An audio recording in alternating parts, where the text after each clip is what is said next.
was the 7th of February 1967 and the first day back at school. I was 14 years old at the time. It was a hot and windy day. My girlfriend and I spent the morning at school sorting out our desks and catching up with friends. It was a half day on the first day back, so by midday we caught the Sandy Bay bus into Franklin Square in the city. The wind and the heat were steadily building. From there we caught the Strickland Avenue bus. My friend lived in Strickland Avenue above the Cascade Brewery and I lived further up in Marlin Road. As we were approaching St John's Hospital, we noticed smoke in the foothills of Mount Wellington. As we travelled nearer, the smoke increased. We were both concerned for the safety of our homes. By now the smoke was everywhere. My friend got off the bus at her stop and I continued on the bus. The bus driver was panicking and he told me to get off the bus if I was going to. I got off the bus and watched it disappear into the denseness of the smoke. I was the last person to get off the last trolley bus on that terrible day.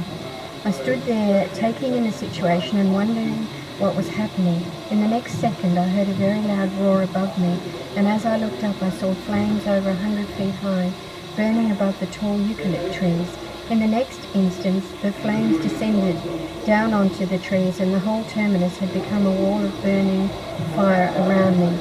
The heat was so intense that I felt like I was in the middle of a furnace. I ran to the creek nearby to hide under the bridge.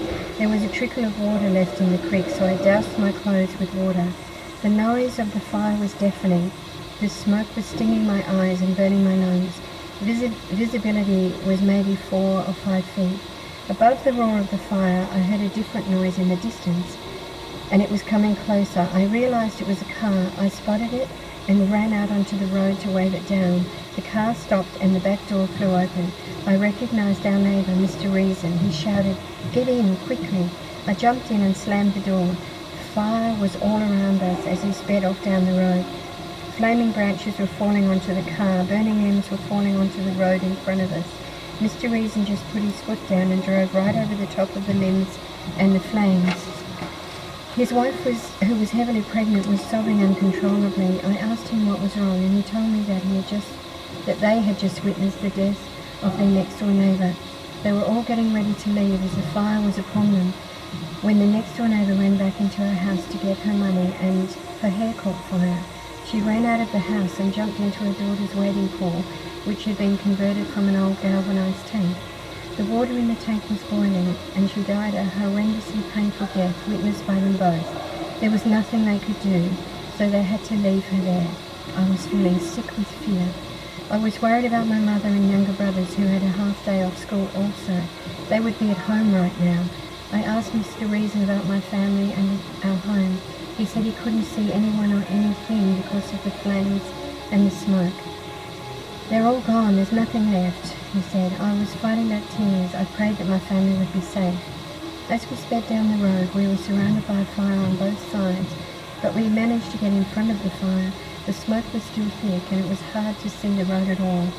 When we arrived at the Cascade Brewery, people were running about and there were cars and trucks taking people away from the fire down to Merivale Esplanade and Sandy Bay Beach. I saw my girlfriend and her family, so I decided to stay with them. My friend's mother had her baby and her younger son with her.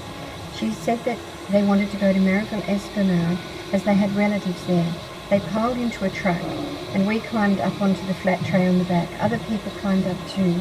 As we pulled away from the brewery, we could see the flames and the smoke getting closer and moving very fast.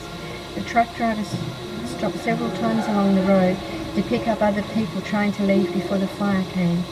We arrived at Merivale Esplanade to find that there were many people there already.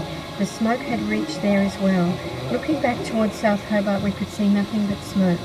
The sun was a red fiery ball in the sky surrounded by smoke.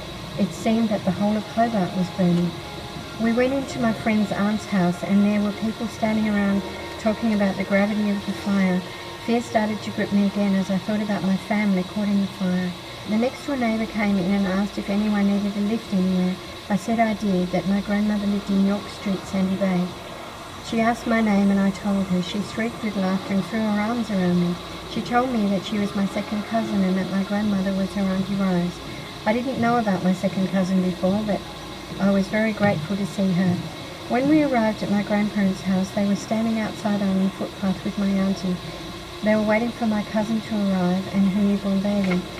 She lived up in West Hobart, overlooking South Hobart. I was told that their chicken farm had gone and they were fleeing the fire. My cousin arrived shortly after I did. Her dress had burn marks in it and her baby was in a nappy, and I could see red marks on the baby's skin where the burning embers had landed. We all cried with relief that we were alive. I looked up York Street towards the mountain, but all I could see was the smoke and falling ash and embers. Out of the smoke I saw someone with a familiar walk.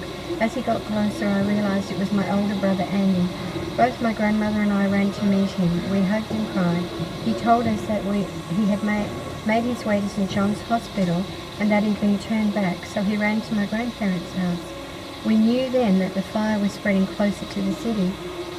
We went inside and listened to the radio reports, and later that evening at 6 p.m. a phone call came from my father. He said that my mum and my younger brothers were all safe. They had minor burns and smoke inhalation. Dad had managed to follow the creek up from the drop point at the brewery and had saved our house. The eaves were on fire when he arrived, but he quickly brought that under control.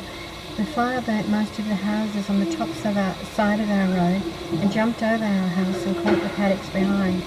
Our family home would have been lost if our father had not arrived when he did. My brother and I had to stay at my grandparents' house for a couple of days. The electric wires were down on the road, so it was impossible to get through. On the third day, my grandfather drove us up Strickland Avenue as far as he could. There were wires still sparking on the road, so he told us to cut across the paddocks to our house. My brother took my hand and we started to walk home. The earth was still hot and smoking. I could feel the heat through the soles of my shoes. The whole area looked like a bomb had been dropped. Trees were smouldering blackened trunks. Houses were rubble with nothing but a chimney left standing. The paddocks were stretches of blackened soil and the burnt grass crunched under our feet. It was the most shocking devastation I had ever seen. There were so few houses left in our street. It really did look like a war zone. When we arrived at our house, I was met by my younger brothers, all wanting to talk about what happened.